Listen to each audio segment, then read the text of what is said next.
The very first Vtec killer video I did was several years ago, and I've since recently this year deleted it.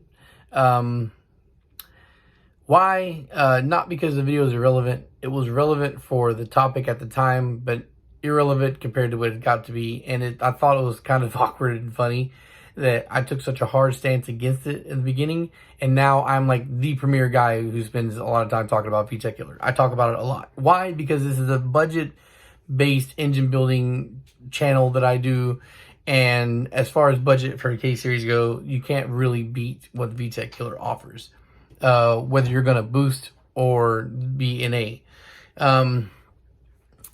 So the reason why I deleted it back then is because I said that looking at the Vtec Killer for the K20, the way the car drives and the amount of performance boost you gain from it wasn't really worth doing the modification for them. Now, I somewhat stand by that a little bit, but not completely. Now, I am not against building a K20A3 as a Vtec Killer or a K-Series K20. But I wouldn't do a base model without swapping the pistons. Now, the K24, later on we go into it and find out that you can keep your base model pistons and still make 200 plus. Now, as for the K20 Vtec Killer, keeping the base model pistons and making 200 plus is not a thing. Now, every time I've mentioned this before, there was always one guy that came to it and they would always refer back. Everybody was collectively referring back to the same old forum post of a guy who claimed 223 would just drop in the Vtec Killer cams. That's bullshit. We consistently see the K24 making 210 wheel horsepower with just drop in and bolt-ons, dropping cams and bolt-ons, but you don't see people doing it with the K20. Now, I know I've just talked a whole bunch about the K20 for a couple minutes here, and this is titled B Series. Now, why I don't talk about the B Series K20 or the B Series Vtec Killer versus why I talk so much about the K Series. Is B Series Vtec Killer a thing?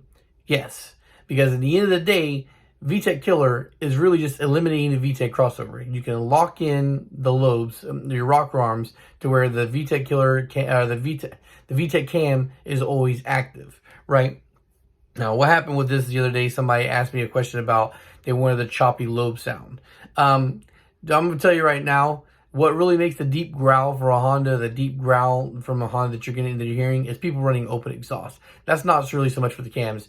Even if you run Vtec Killer, if you hear like a full exhaust Vtec Killer engine, it's not a deep rumbling sound at all. That comes from super aggressive cams, and also comes from a lot from displacement. So you're not going to ever match the sound of a big low V8. It's just not happening with a Honda. You want a deep rumbling sound, then the exhaust is the reason why you're not hearing it. Go open header. It sounds nice and loud, if that's what you're looking for. No, so yes, the Vtec Killer itself is just locking the Vtec into place so where you can run on Vtec all the time.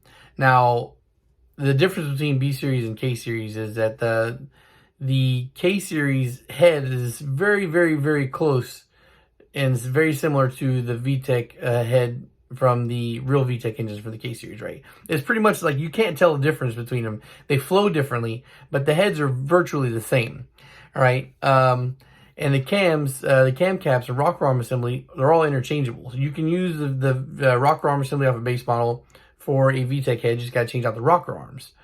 The cam caps and all that stuff.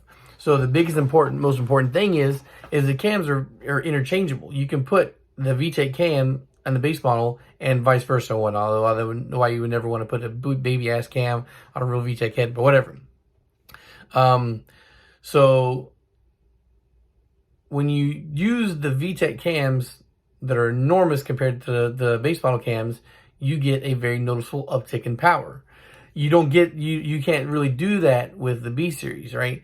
So the LS heads and cams, now I have not actually physically tried to do this, so I can't say 100% with certainty, but it's like a 99% certainty, because I'm just off of memory, the cam caps, they're not the same size between like the LS and the Doc Vtec. Now, Doc Vtec to Doc Vtec, they're the same, but which is why those cams are interchangeable. But I do not believe that a Vtec cam will fit into an LS or a B18, B20 head.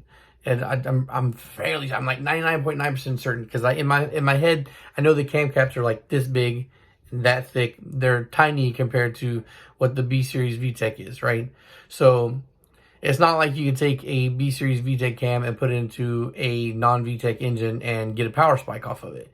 So if it only works, if you can only do the VTEC killer in the B series Doc VTEC head, which is what it naturally comes in, then you're not really getting a performance boost from that. So the VTEC killer thing is you're just locking in, right? If the car lives at high RPM, like it lives as a dedicated race car, you're living in high RPMs, you're never going to be on the low side. So locking it in is not a big deal. And I would imagine there's two benefits, just thinking off the top of my head, two benefits that would come for converting to the VTEC killer in a B series. One, if you're using like the aftermarket rocker arms or whatnot, I'm imagining that you're saving on some weight there. And the other thing being, if you're not running VTEC anymore, that you're saving on oil pressure. Now, I could be wrong on that. I could be wrong for motives behind that, but I think that's a pretty solid reason. For a dedicated race car, so you're not going to see any horsepower gain because you're using the same cams regardless. But VTEC killer K series versus using those cams in a base model engine, you're going to definitely see a huge jump in power because the cams are just so much bigger than the base model is. So that's the reason why I'm constantly talking about B series, the K series VTEC killer versus the B series, because it's not really a power adder.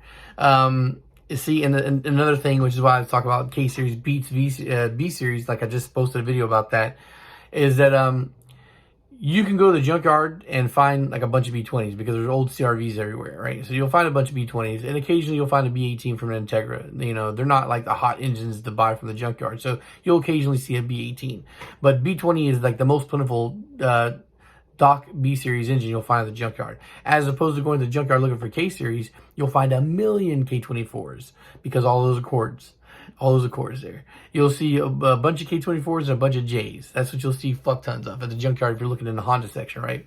So you can literally go to a junkyard and buy a junkyard engine for like $300, get $80 cams, drop them in there, and have a 200 plus horsepower engine on pump.